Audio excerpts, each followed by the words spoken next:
नमस्कार विद्यार्थियों। आज के वीडियो में कक्षा 12 बोर्ड एग्जाम में कंपलसरी हिंदी यानी अनिवार्य हिंदी में अधिकतम अंक है वो कैसे प्राप्त किए जा सकते हैं और बोर्ड एग्जाम का जो आपका पेपर है वो किस प्रकार का आता है, इन कुछ महत्वपूर्ण बिंदुओं पर मैं चर्चा करूंगा। तो वीडियो को शुरू से लेकर अंत तक देखना और चैनल पर पहली बार हैं तो सब्सक्राइब करना, वीडियो को लाइक करना और अपने दोस्तों तक शेयर अवश्य करना।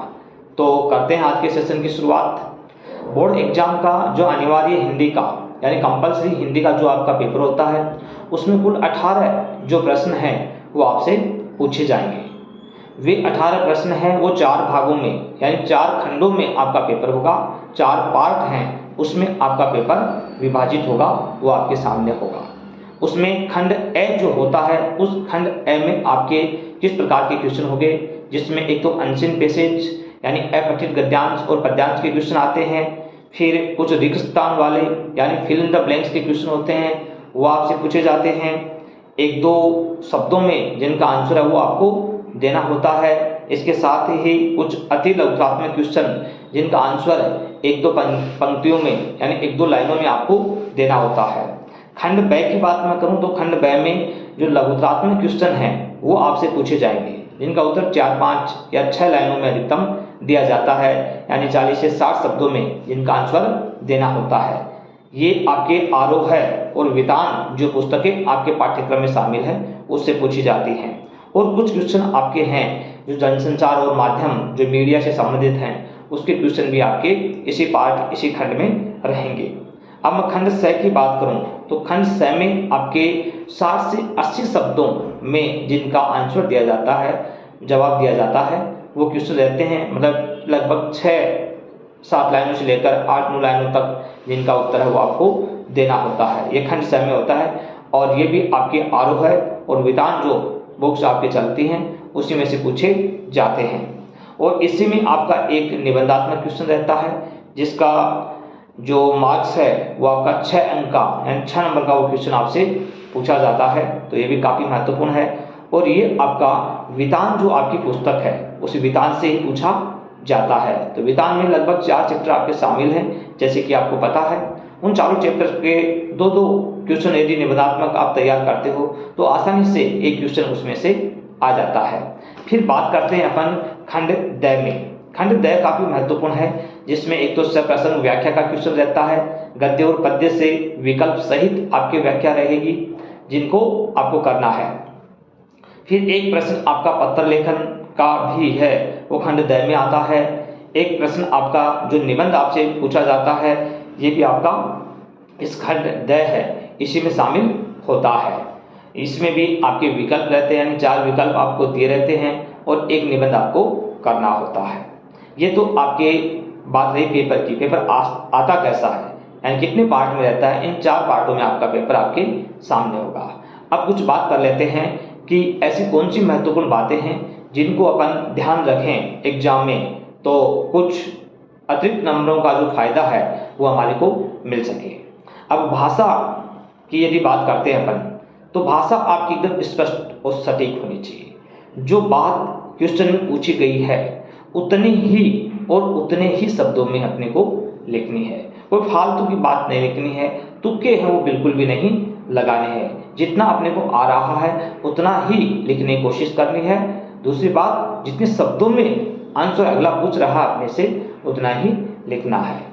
अब समस्या विद्यार्थियों आपके सामने ये होती है कि कहाँ से करें, क्या जिस क्रम से सारे क्वेश्चन दिए हुए हैं वैसे ही करें या फिर जो अपने को आ रहा है, जो क्वेश्चन अपने को अच्छे आ रहे हैं, जो अपने तैयार किए हैं वही क्वेश्चन यदि हमारे को पूछे गए हैं तो वहाँ से भी शुरुआत आप कर सकते हैं। जो क्वेश्चन आपको आ रहा है पहले उसको करने की आप कोशिश कीजिए और उससे करोगे तो एग्जामिनर का थोड़ा सा मूड है वो आपके प्रति पॉजिटिव हो जाता है, यानी आपकी कॉपी के प्रति एक सकारात्मक भावना है वो एग्जामिनर के दिमाग में आ जाती है। तो जो प्रश्न आपको अच्छा आ रहा है उसको आप पहले करने की कोशिश करिए। इसके बाद में क्या है, आपकी राइटिंग लेखन है वो एकदम स्पष्ट और सुंदर होना चाहिए। चलो राइटिंग में अपन सुधार तो नहीं कर सकते, लेकिन अक्षरों की बनावट इस प्रकार से करें या स्पष्टता के साथ लिखें, शब्दों के बीच में उचित जो गैप है, स्पेस है, जगह छोड़ने की कोशिश करें, जिससे एग्जामिनर को समझ में आ सके कि आप लिख क्या रहे हो। जब एग्जामिनर के समझ में नहीं आएगा तो वो आपका चेक कैसे करेगा आंसर। तो शब्दों के बीच में स्पष्ट गैप यानी दूरी बनाए रखें और थोड़ा सा स्पष्ट लिखने की कोशिश करें, सुंदर लिखने की कोशिश करें, जिससे उसका जो सकारात्मक भावना है वो आपके प्रति बने रहे। दूसरी बात मैं आपसे ये करना चाहता हूँ कि कुछ जो प्रश्न हैं आपके पंक्ति देकर उस पंक्ति का तात्पर्य पूछते हैं कि ये जो पंक्ति है इसका तात्पर्य क्या है, आशय क्या है। तो सबसे पहले तो आपको ऐसे प्रश्नों को कैसे हल करना है, पहले आपको ये पता करने की कोशिश करनी है कि ये पंक्ति कौन से पाठ से ली गई है, कवि या लेखक कौन है। तो उसे आप जैसे कोई पंक्ति दी हुई है और उससे लिखोगे ये पंक्ति है कवि के द्वारा रचित है, कि जैसे हरिवंश राय बच्चन के द्वारा रचित है, इसमें कवि ये कहना चाहता है, तो आप हरिवंश राय बच्चन का नाम लिख दिया, या कविता जैसे आत्म परिचय है ये आपने साथ में लिख दिया, तो थोड़ा सा पॉजिटिविटी है वो आपके आंसर के प्रति एग्जामिनर की बन जाती है कि बच्चे को ये पता है कि ये पंक्ति है वो कौन से पाठ से है और उसका कवि या लेखक कौन है। तो ये भी आप लिखने की कोशिश करें। इसके बाद यदि मैं आपको बताने की कोशिश करूं तो एक सप्रसंग व्याख्या का जो क्वेश्चन आता है, सप्रसंग व्याख्या के क्वेश्चन में आप क्या करोगे, कैसे हल करना है। सबसे पहले आपको संकेत शब्द लिखना है, वो संकेत शब्द लिखे वो व्याख्या कहाँ से स्टार्ट हो रही है और उसकी अंतिम पंक्ति क्या है, ये आप लिख देंगे तो इससे क्या होगा, अगले को पता चल जाएगा कि आप ये व्याख्या कर रहे हैं और इसकी शुरुआत यहाँ से हो रही है और ये पंक्ति यहाँ तक एंड हो रही है। तो बीच में डॉट डॉट दिखा दो, शुरुआत के 2-4 शब्द लिखो और अंतिम पंक्ति के अंतिम शब्द लिखो बीच में डैश डैश दिखाकर। फिर क्या करना, आपको लिखना सप्रसंग। सप्रसंग और संदर्भ ये दो चीजें होती हैं, प्रसंग और संदर्भ, ये अलग अलग भी लिखी जा सकती हैं और एक साथ भी लिख सकते हैं। तो इन दोनों को आपको ध्यान देना है कि ये जो काव्यांश है ये किस कवि के द्वारा रचित है और उस चैप्टर का, उस पाठ का नाम क्या है, ये आपके ध्यान में होना चाहिए। तो पहले आप संदर्भ लिखो, फिर क्या लिखो, प्रसंग लिखो और फिर आप क्या करो, व्याख्या सब लिखे, व्याख्या स्टार्ट करने की कोशिश करो। और ये जो हेडिंग डाल रहे हो प्रसंग, संदर्भ, व्याख्या, ये आप ब्लैक पेन का यूज कर सकते हो, उसका प्रयोग ले सकते हो। किसी भी प्रश्न में आप पॉइंट डाल रहे हो तो उसको हमेशा ही हेडिंग के रूप में थोड़ा बड़ा लिखना है और ब्लैक पेन से लिख देना है, यानी हाईलाइट है वो हो जाना चाहिए। फिर व्याख्या करो, व्याख्या जैसे एक्सप्लेन आपने पूरी कर दी, व्याख्या करने के बाद में क्या विशेष बिंदु बनाना है ब्लैक पेन से और उसमें 3-4 पॉइंट आपको लिखने हैं। 3-4 पॉइंट कौन से, उस काव्यांश में कोई अलंकार है, उसकी भाषा क्या है, या शिल्प की दृष्टि से और क्या महत्वपूर्ण चीज उसमें आपके सामने है वो आप लिख दीजिए। इस प्रकार से व्याख्या का क्वेश्चन करोगे तो उसमें आपको अधिकतम नंबर है वो आने की कोशिश है वो रहेगी। इसके बाद में अपन देखते हैं, सबसे पहले भाषा में क्या है, वर्तनी की दृष्टियों के नंबर बहुत काटते हैं, बहुत काटे जाते हैं। तो मात्राओं की गलतियां हैं वो आपको कम से कम करनी है।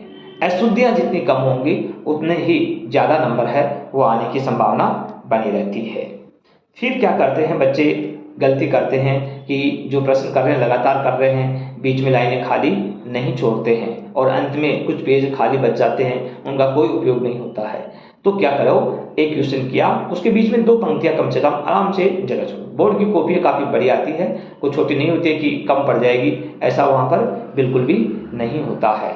तो आप प्रश्नों के बीच में 2-2 लाइन छोड़ते जाइए और समय आपको मिलता है तो कॉपी के बीच में क्या है वो प्रश्नों के बीच में आप 2-2 लाइनें आपकी पेंसिल से, ब्लैक पेंसिल से या एचबी पेंसिल जो भी आपके पास है उससे खींच दीजिए, जिससे वो प्रश्न है वो अलग अलग दिखाई देंगे और जिससे कॉपी में थोड़ी सी सुंदरता है ये भी आ जाती है। एक गलती विद्यार्थी करते हैं, जो प्रश्न संख्या वो सही नहीं लगाते हैं। प्रश्न नंबर 3 है वो कुछ 5 जैसा लिख देते हैं या संख्या लगानी भूल जाते हैं, ऐसा भी नहीं होना चाहिए। जो प्रश्न कर रहे हैं उनकी संख्या है वो आप स्पष्ट लगाने की कौन सा प्रश्न है और फिर नीचे उसका उत्तर शब्द लिखें और उत्तर लिखने की कोशिश आपको करनी है। अब बात करते हैं आपकी जो भाषा शैली है वो एकदम सटीक होनी चाहिए। सटीक भाषा शैली होगी तो ही आपको अच्छे नंबर मिलेंगे।